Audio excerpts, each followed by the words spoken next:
look at it and say, "Cha, theek hai bhaiya, sochunga." Okay.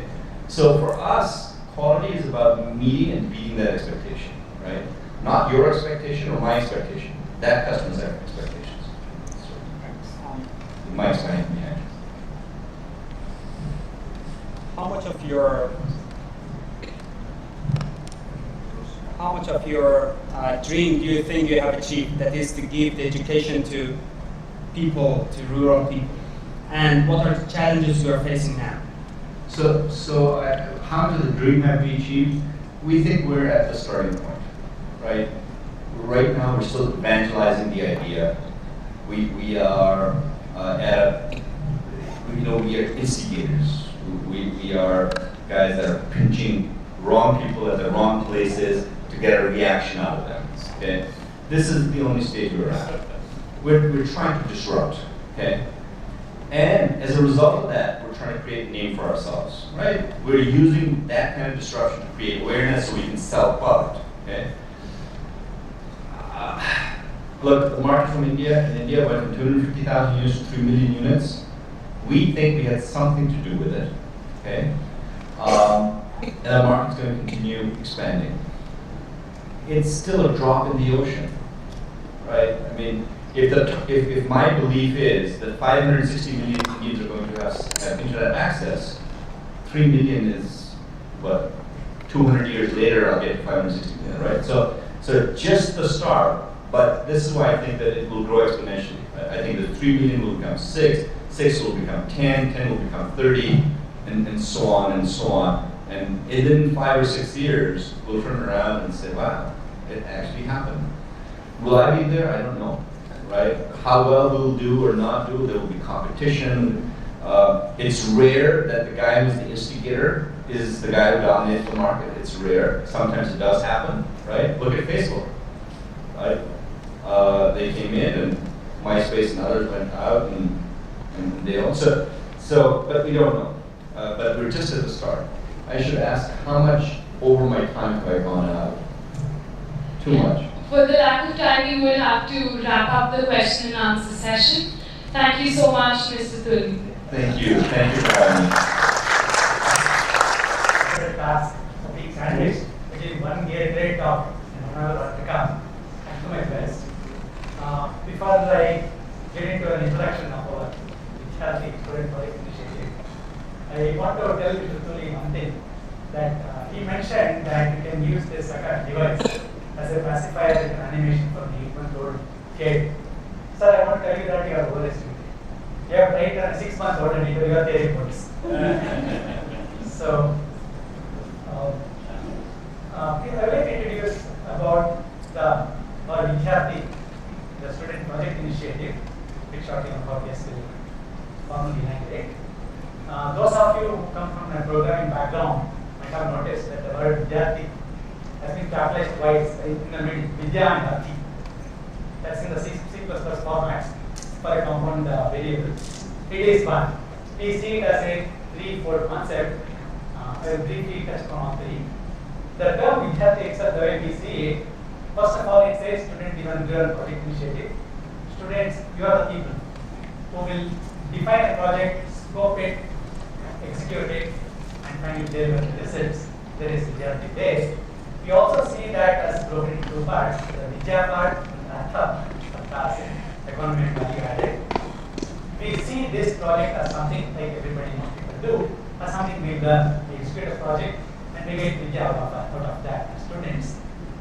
And perhaps the more important part, while implementing this, while doing our learning, we see that as a way for us to add value to the society.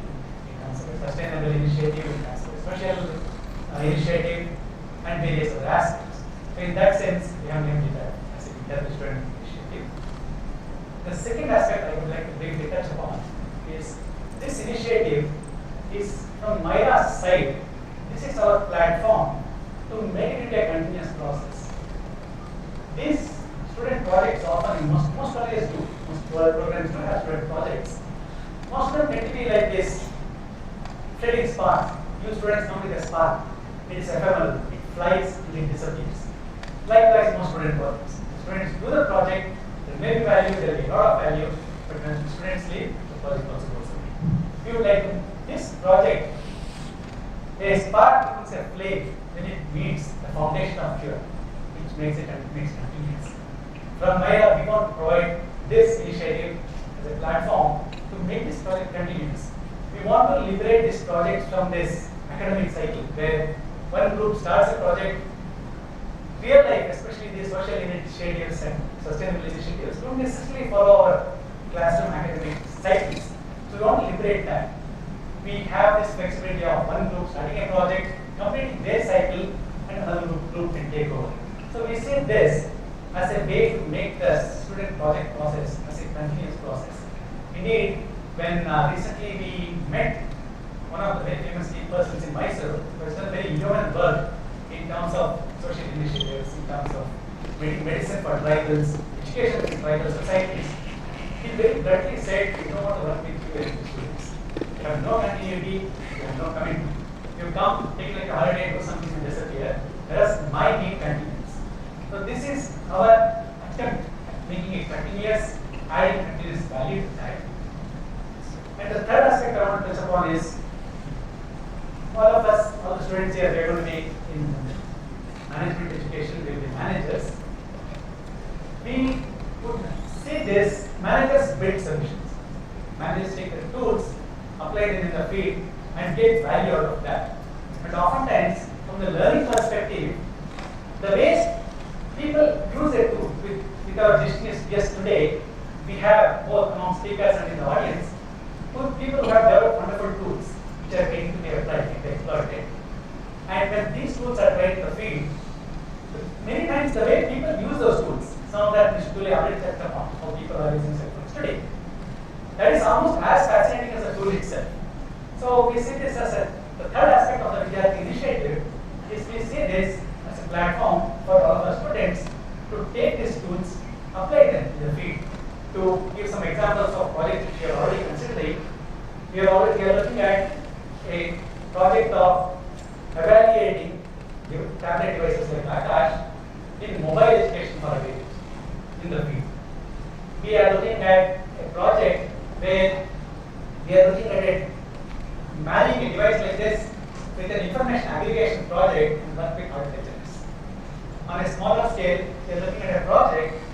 Typically, when we say management, at a macro level, it consists of images. A big report by McKinsey with a one-page executive summary. But we would also like to take it at the field level, and one project we are considering is studying inventory process at a very tribal remote hospital. So these are some of the kinds of projects where we hope that many of the technologies available to us from our guests today and elsewhere, we can take it, put it in the field, make it useful, and in the process, learn something for ourselves. So in brief, this is a brief summary of our initiative, Vidyarthi project initiative. I request one of our guests, Mr. Padaki, to come and formally inaugurate the program by writing the Request Mr. Tuli, Professor Shadni Ars, and Mr. Krishna Mehta to help and assist Mr. Madan Padaki in lighting the company.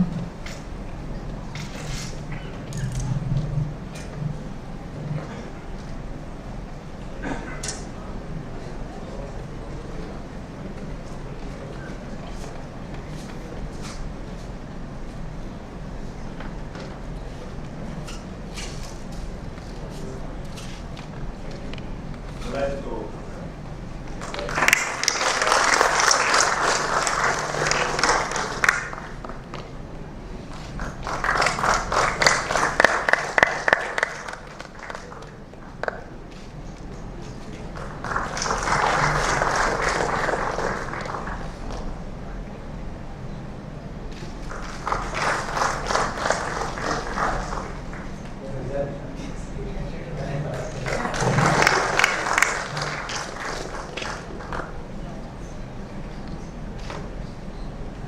I'd also like to introduce some of the guests on the dais, Mr. Krishna.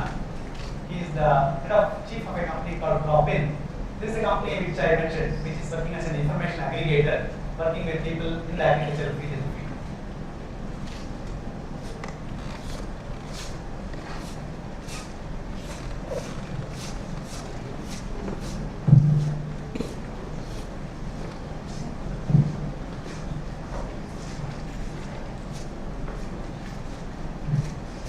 I would now like to call upon Mr. Madan Padaki to deliver the presidential address. Pleasure to be here. Thank you so much to Mr. Shalini and the MYRA team for having invited me here. Delighted to, and very inspired by Suneet's talk, and I'll try and see if I can rub off some of the inspirations that I received and try and put some more thought behind what he's doing and how to connect up the dots.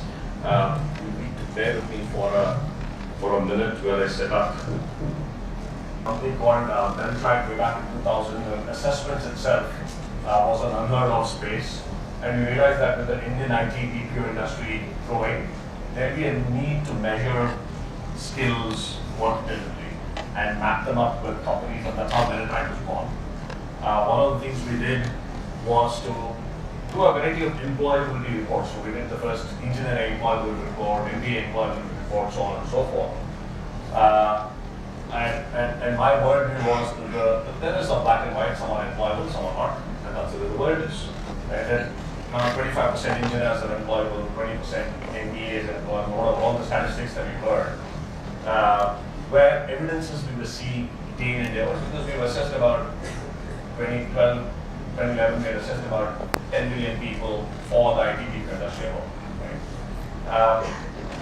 It was in such a time, 2007, 2008, that I came across a crazy experiment run by a couple of friends of mine who said that, what if we turn this employability conundrum on its head? What if we prove that there is nothing called as employability at all? Right? What if we prove that it is possible to take one of the most unemployable persons on the face of this earth and transform him or her to be employable in the knowledge services space? My first reaction was, not cool. I've seen 10 million evidences. I don't think it's happening. It is that journey that I began 6 years ago that has not only transformed my definition of employability, but transformed my definition of rural, and I think it's ended up transforming my perspectives on my life itself. Right? But before I go there, what do I mean by transforming talent and transforming perspectives rural? I just ask you to, if you were to just, I would ask you to take 10 seconds, close your eyes and imagine the word rural. When I did this, and I'm sure this was the case of most, these are the types of images that comes to our mind, to our eyes, right? You see agri everywhere. You won't see a single piece of technology anywhere. There's no electric poles, there's not yet an tablet out there, right? And you'll see abject poverty. One of my favorite images is this. You're driving through the roads, and in the village square, you'll find youth sitting around on a Monday afternoon, absolutely doing nothing. Right? I'm sure you would have seen many scenes like this, and I wonder what the hell are they doing, right? But if you were to narrow down on some of their faces, you'd probably see something like this. And if I were to ask you, guess who this guy is, you'd probably say, this guy had been to school, may not have been to school, has no skills, may work as a cowbird, and is one of those typical guys that you see in those images. And you're probably right.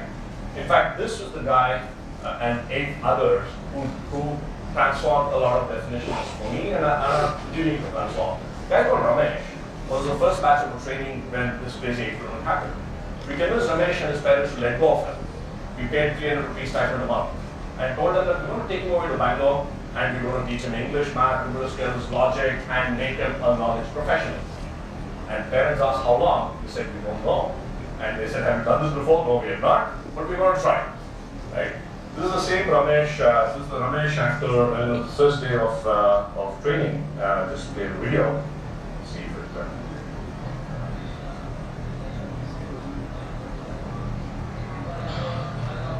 comes from Raichur.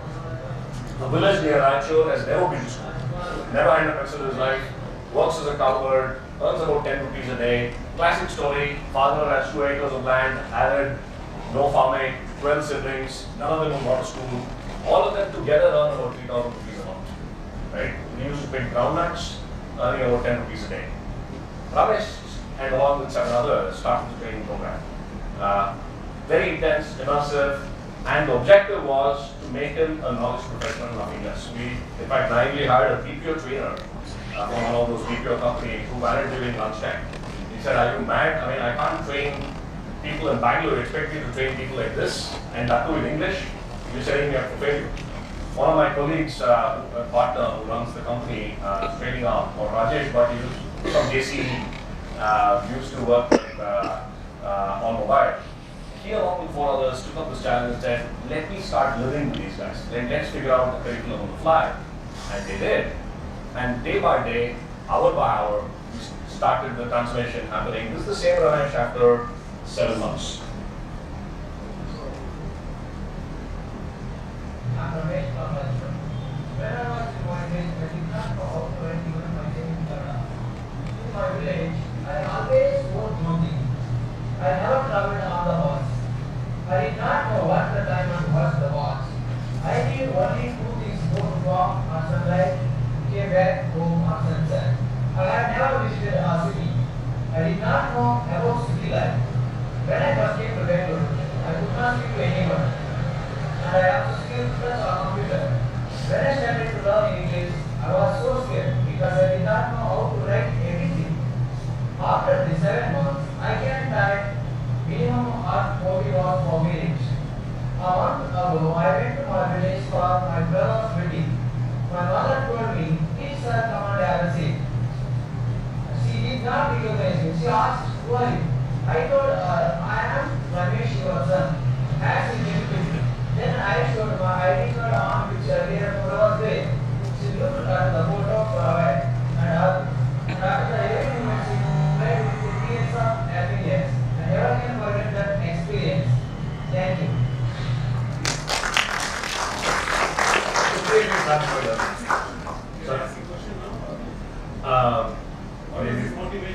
Yeah, absolutely. So that's the key. And we'll come to that education is about that motivation, right? They spend, and still people do spend 16 hours a day, 6.5 days a week for 5-6 months for this transformation to happen. It's a residential program. Somebody very famously said that education is nothing but a motivated learner, an inspired teacher, and a tree. And the tree is a metaphor for all the tools. It could be the tablet, it could be anything else, right? For us, that is the key. And the motivation really is to get out of that hole. Is to say that if I work hard, I will succeed. Right? And this defied all logic that we had seen before. That in 5 to 6 months' time you can crunch. And of course, the idea was not to make him speak grammatically correct English, whatever, right? The idea was to inspire and give him confidence. And he moves on. Ramesh, 7th month, started working as a insurance claims processing executive for a bank. Got married a couple of years later. Today, he works for an NGO doing GIS mapping on a CAD/CAM platform. Earns about 15,000 rupees a month. He's going on to complete his graduation. Right? He's completed his 10th, 12th, now signed up for a distance education program. The power that we're seeing in rural is essentially around this. What we're saying is that rural is not the old rural anymore. We're seeing a new rule emerge with more and more people like Ramesh. We subsequently got on and trained another 1,000 people like Ramesh.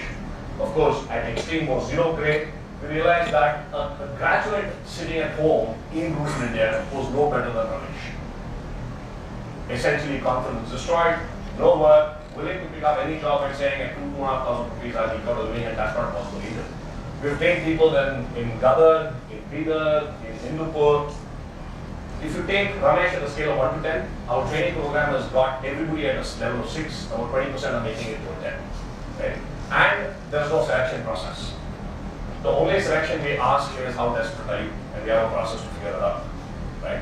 Everybody is in. So we're seeing this huge, and I believe that, imagine if there are 700 million Rameshes or 360 million young Rameshes out there with the potential that India needs. Imagine what will happen to every indicator of natural indicator that we have, right? So we've seen, one trend that we see emerging is that there is this raw talent which is hungry for opportunities. In fact, I recently, and I had not said that work till late, and I love that when Amartya Sen actually described poverty as capability of innovation, right? And I think that's what that is what resonates with me. I'm saying they're not poor. You're not given them enough capabilities and married them to enough opportunities, right? So the way that I see this is that if there is capability building on one hand and opportunity creation on the other, and you map both of them, there is enormous amount of possibilities, right? The second thing that we see, I'll skip this video. This is a young kid who really, to address your question, he talks about how he wakes up at 5 in the morning. He just started speaking English only 15 days ago. And he talks about his schedule starting at 5 a.m. going all the way to 12:30 in the night, right? And it's a self-fulfilling system. You see others doing it, you see others being successful, I want to do it as well. We've seen again, the second trend that we've seen is a huge surge of entrepreneurial spirit. It always existed. When people said there are random billion entrepreneurs, they were probably right. The only difference I'm saying is, I think there are random billion self-employed with huge risks that refuse to allow us to become an entrepreneur. Right? And what we're thinking about is that if you can reduce that risk in some form and let the entrepreneurs bloom, then you added a second ingredient to rural. Right? We recently launched a rural entrepreneur club in Gadar. We had 200 entrepreneurs who for the first time sat in a conference room. The person that you see there is a legendary figure in North Karnataka, actually a legendary figure in India, called